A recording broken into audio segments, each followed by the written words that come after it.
En una pequeña comunidad rural del estado de Guanajuato, México, una historia profundamente intrigante comenzó a tomar forma de manera inesperada, desafiando tanto las explicaciones convencionales como las creencias arraigadas en la tradición religiosa local.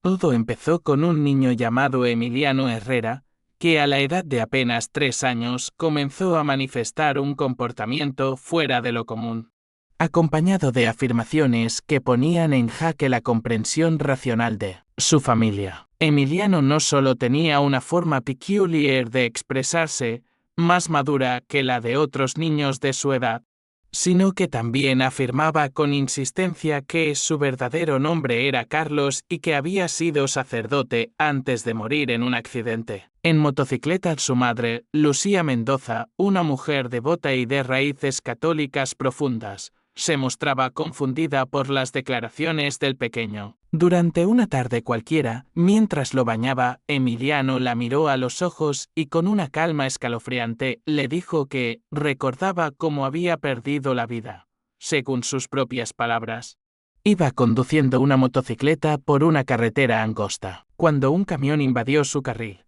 El impacto lo lanzó contra el pavimento y, según relataba, la cabeza pegó fuerte y luego todo se volvió oscuro. Aquella confesión, tan inesperada como precisa, dejó a Lucía paralizada. Pero lo más sorprendente no fue la narrativa del accidente en sí, sino un detalle que el niño añadió después. Él afirmaba haber sido conocido como Carlos únicamente por ella, un nombre íntimo que, según Lucía, solo usaba con un sacerdote muy cercano a su familia, el padre Juan Carlos Aguirre, quien había fallecido trágicamente en circunstancias similares en junio de 1975.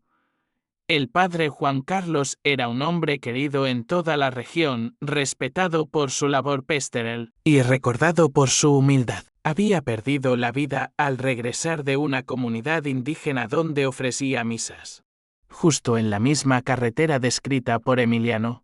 Nadie fuera del círculo íntimo de Lucía sabía que ella lo llamaba cariñosamente Carlos en privado, como señal de una amistad espiritual profunda que compartían desde su juventud. Lo que para cualquier otro sería una coincidencia o una fantasía infantil, para Lucía se convirtió en el inicio de una angustiante búsqueda por respuestas ante la insistencia del niño, que hablaba cada vez con más seguridad sobre su otra vida. Lucía decidió consultar al Instituto Mexicano de Estudios Psicobiofísicos, una organización con sede en Guadalajara dedicada a investigar fenómenos relacionados con la conciencia, la vida después de la muerte y los casos de recuerdos espontáneos de vidas anteriores. El instituto, fundado por el investigador Drive Ernesto Salcedo, contaba con un grupo de psicólogos, médicos y científicos sociales interesados en aplicar el método científico a experiencias fuera del común. El Drive Salcedo, un hombre con años de experiencia en el estudio de la conciencia, viajó personalmente al pueblo para entrevistar a Emiliano y a su familia. Su metodología consistía en recoger los testimonios de forma detallada, verificar la posibilidad de fraude o sugestión, y descartar todas las hipótesis racionales antes de considerar cualquier explicación fuera de lo ordinario. Lo que encontró fue un conjunto de evidencias que, aunque difíciles de aceptar desde una visión estrictamente materialista, se ajustaban con exactitud a los patrones observados en otros casos bien documentados en distintas partes del mundo. El niño no solo recordaba el accidente con precisión, sino que también describía con exactitud la rutina diaria del padre Juan Carlos, sus gustos, la estructura de su antigua parroquia, y hasta nombres de personas con las que había convivido, y que Lucía jamás mencionó en casa. Incluso llegó a reconocer un antiguo rosario que perteneció al sacerdote, guardado desde hacía años en una caja dentro de un armario que Emiliano jamás había abierto. El Drive Salcedo se mostró sorprendido por la profundidad emocional que el niño demostraba al hablar de aquella vida pasada, como si hablara de su propio presente. La investigación se extendió durante varios meses. Se realizaron entrevistas, se recogieron testimonios de vecinos y conocidos del sacerdote, y se compararon los relatos de Emiliano con los archivos de la diócesis local. A medida que los datos coincidían, el caso se volvía cada vez más sólido. En ningún momento se hallaron indicios de que Lucía hubiese inducido aquellas ideas en su hijo. Por el contrario, como mujer católica tradicional, ella temía incluso hablar del tema abiertamente, por considerar lo contrario a su fe. Una de las líneas que más interesó al equipo fue la posibilidad de que el niño hubiese adquirido esa información por medios convencionales. Se exploró la hipótesis de la criptomnesia, es decir, recuerdos olvidados o almacenados inconscientemente tras haber escuchado alguna conversación de adulto. Pero nadie en el entorno familiar recordaba haber hablado del accidente del padre Juan Carlos en presencia de Emiliano. Además, muchas de las cosas que él decía eran conocidas solo por Lucía o por personas que ya no vivían en el pueblo. Otra teoría descartada fue la telepatía, ya que Lucía afirmaba haber evitado recordar al sacerdote durante años, por el dolor que le causaba. El lazo afectivo que compartía con él era profundo, pero también reservado. No existían fotografías visibles, ni rituales, ni homenajes en casa que pudieran haber influido en el niño. El silencio había sido su forma de honrar la memoria del sacerdote. Al avanzar la investigación, el Dr. Salcedo y su equipo consideraron también la posibilidad de una memoria genética, aunque esta solo suele aplicarse en casos con vínculo biológico directo, lo cual no era el caso entre Lucía y el padre Juan Carlos.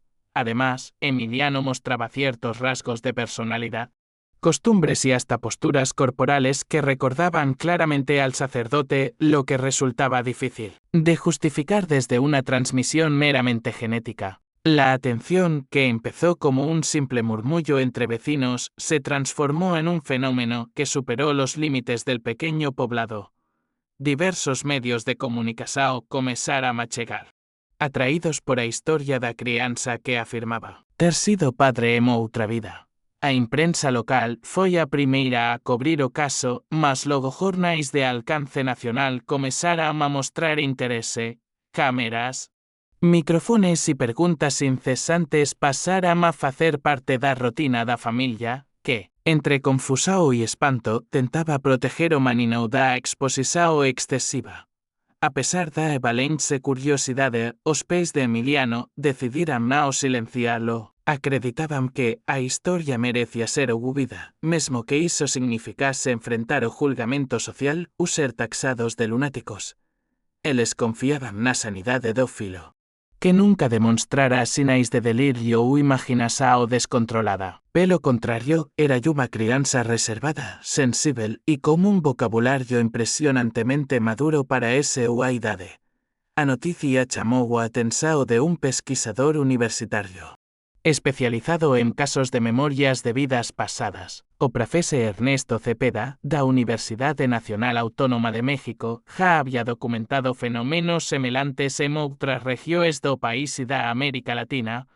Ao saber do caso de Emiliano, non hesitou en viajar até o poboado para coñecerlo pessoalmente. Seu objetivo era simples, verificar a veracidade das afirmações da crianza sen interferir ou inducir súas respostas. O encontro entre Emiliano e o profesor foi marcado por unha serenidade que surpreendeu a todos. Sentados no jardín da casa, lanzos curiosos, o menino comezou a relatar detalles específicos da vida do tal padre. O non completo o padre Matías Domínguez.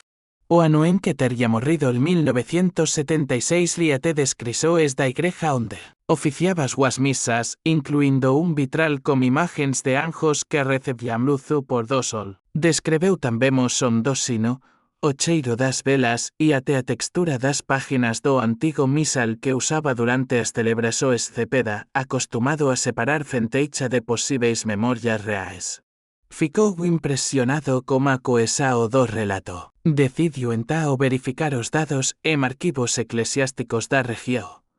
Após semanas de pesquisa, localizou unha pequena igreja desativada, situada a cerca de 200 kilómetros do poboado, onde de fato había actuado un padre como non mencionado por Emiliano. Encontrou registros paroquiais que confirmaban a data da morte, máis surpreendente aínda, e unha fotografía antiga do sacerdote. Ao mostrar a imagen para Emiliano, a reação foi inmediata. O garoto tocou a foto con os dedos tremulos e murmurou: "Ese era yo." Esa constatação trouxe a grave tona e unha serie de reflexões. Como unha crianza que jamais saíra de súa comunidade podería conocer detalles tão precisos sobre un local distante e sobre unha figura que faleceu décadas antes de seu nascimento? O profese Cepeda. Embora cético por formação, admitió que aquele era un dos casos máis consistentes que já había investigado. Decidiu então documentar tudo en un relatorio, que máis tarde foi apresentado en un congreso sobre consciencia e espiritualidade realizado na cidade do México. Como aumento do interese académico, outros especialistas vieran entrevistar Emiliano, psicólogos infantis, teólogos, jornalistas e até líderes espirituais de diferentes credos quiseran compreender o fenómeno. Muitos procuraran explicações alternativas, falaran en influencia inconsciente dos pais, exposições accidentais, a libros ou filmes, até mesmo manipulasa o da mídia. Contudo, nenhuma desas hipóteses explicaba completamente o nivel de profundidade e coherencia nos relatos do manino. En cuanto iso, Emiliano comezou a demonstrar un desejo cada vez máis forte de visitar a igreja mencionada en súas memorias. Pedía insistentemente para conocer o local onde, segundo ele, había pasado boa parte de súa vida anterior. Seus pés, inicialmente hesitantes, acabaran cedendo. Acompanados do profese Cepeda e de unha equipe de filmaje que documentaba o proceso, a viaje mate a antiga igreja foi marcada por un silencio solene e expectativa contida. Ao chegaren, algo extraordinario aconteceu. Emiliano desceu do carro e caminou directamente até a entrada como se soubese exactamente onde pisar. Tocou as portas de madeira embelecida con reverencia e entrou no templo abandonado. Lá dentro, ologou ao redor como los marejados. Apontou para o altar. Descreveu onde costumaba guardar as hostias e indicou un peigüe no compartimento onde, segundo ele, escondía cartas e diarios pessoais. Ao abrirem o espaço indicado, encontraram un antigo caderno con anotações que, após análise caligráfica, mostraran semelanzas con os escritos conhecidos do padre Matías. Ese achado foi considerado un marco no estudo da reencarnação. O caso ganou aínda máis notoriedade cando unha senhora idosa, antiga moradora da vila onde o padre Matías atuaba, reconheceu un manino. En lágrimas, dise que ele tina aos mesmos gestos, a mesma forma de sorrir e até os mesmos modos discretos de caminar. Embora non houvese ligação biológica, ela juraba sentir que reencontrara a alguén querido. O impacto emocional dese reencontro foi profundo. Emiliano, aínda que joven, parecía comprender a complexidade da situación, falaba pouco, mas escutaba con atenção os relatos da muller, como se en seu íntimo estivese juntando pesas de un quebra-cabeza invisível. Ao final do día, en cuanto o sol se escondía tras das montanas, ele disse en voz baixa: "Ahora puedo descansar." Los expertos que investigaron el caso, incluidos psiquiatras infantiles y estudiosos de lo paranormal, se vieron enfrentados a un dilema profundo. No había señales de manipulación ni indicios de que el niño hubiese sido instruido para repetir aquellas historias. Las sesiones a las que fue sometido se realizaron en condiciones controladas y aún así, su relato permanecía constante, sin contradicciones. Siempre con un nivel de detalle que desafiaba toda lógica. Cuando se le pedía dibujar la iglesia o la plaza del pueblo que desea conocer, lo hacía con una precisión inquietante, ubicando incluso fuentes y bancos que habían sido retirados décadas atrás. Sus padres, aunque en un principio incrédulos, comenzaron a aceptar que algo fuera de lo común estaba sucediendo con su hijo. Buscaron orientación espiritual y psicológica. Algunos sacerdotes con quienes hablaron se mostraron escépticos, otros, en cambio, Sugerían que quizás el alma del pequeño aún cargaba fragmentos de una vida pasada, y que su misión espiritual en esta existencia aún no estaba clara. Lo cierto es que, a medida que los años pasaban, las memorias del niño comenzaron a desvanecerse lentamente. Como si esa puerta a otra vida se cerrara con el paso del tiempo. Ya en la adolescencia, Miguel, como fue llamado por sus padres, recordaba fragmentos vagos, sombras de lo que alguna vez fue una certeza absoluta. La iglesia que aseguraba conocer ya no le parecía tan familiar y los nombres que repetía con tanta seguridad comenzaron a perder sentido. Sin embargo, el impacto de aquella experiencia marcó su vida de una forma profunda. Se convirtió en un joven introspectivo, inclinado a la reflexión, con un interés natural por la filosofía, la historia y la espiritualidad. Nunca se desvinculó completamente de lo religioso, pero optó por explorar otras formas de conexión con lo sagrado durante su juventud. Escribió un diario donde registraba todo lo que recordaba de aquellos años en los que decía haber sido. Otros sus escritos eran densos, impregnados de emoción y de preguntas sin respuesta. A menudo se cuestionaba si lo que vivió fue una manifestación auténtica de una vida anterior o si su mente infantil, por alguna razón aún desconocida, había construido un universo tan vívido y real. Algunos investigadores que siguieron su caso durante años publicaron estudios y artículos que se debatían entre la ciencia y lo inexplicable. La historia de Miguel inspiró documentales, debates académicos y reflexiones sobre la posibilidad de que la conciencia no se limite a un solo cuerpo o a una sola vida, aunque muchos intentaron desacreditar su testimonio con teorías psicológicas o socioculturales. Ninguno logró explicar por completo cómo un niño pequeño podía acceder a un conocimiento tan específico y emocionalmente cargado. Su caso se convirtió en uno de los más documentados sobre recuerdos de vidas pasadas en América Latina. Ya adulto, Miguel decidió estudiar teología. No por un deseo de ser sacerdote como decía haber sido en su vida anterior, sino por un impulso de comprender los misterios de la fe y del alma humana. Recorrió diferentes países, dialogó con monjes, maestros espirituales y científicos. Nunca buscó fama ni notoriedad por su historia. Al contrario, solía rehuir de los medios de comunicación. Solo accedía a entrevistas si sentía que había respeto y profundidad en las preguntas. Con el tiempo, su testimonio pasó a formar parte de los archivos de estudios sobre reencarnación y memoria transgeneracional. A pesar de todo, Miguel nunca afirmó con rotundidad que había sido otra persona. Siempre hablaba desde la humildad de quien ha vivido algo que escapa a toda lógica, pero sin querer imponer su experiencia como verdad absoluta. Su mayor anhelo era que su caso ayudara a abrir preguntas en vez de cerrar respuestas. Al final de su vida, escribió un libro autobiográfico en el que entrelazaba sus memorias de infancia, las investigaciones de las que fue objeto y sus reflexiones adultas sobre el alma, la identidad y el tiempo. En sus páginas se percibía una profunda paz interior, como si finalmente hubiera encontrado serenidad en medio de un misterio sin solución.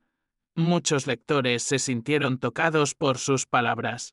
No tanto por lo insólito de su historia, sino por la honestidad y sensibilidad con la que la contaba. Hoy en día, Miguel es recordado como un símbolo de la conexión entre lo visible y lo invisible, entre lo racional y lo espiritual. Su historia, ambientada en un pequeño pueblo mexicano, sigue siendo compartida en círculos de estudio, en aulas universitarias y en espacios donde se exploran los misterios del alma humana. Aunque la ciencia aún no pueda explicar lo que ocurrió, la huella que dejó permanece viva en quienes se atreven a creer que hay más entre el cielo y la tierra de lo que nuestros ojos pueden ver.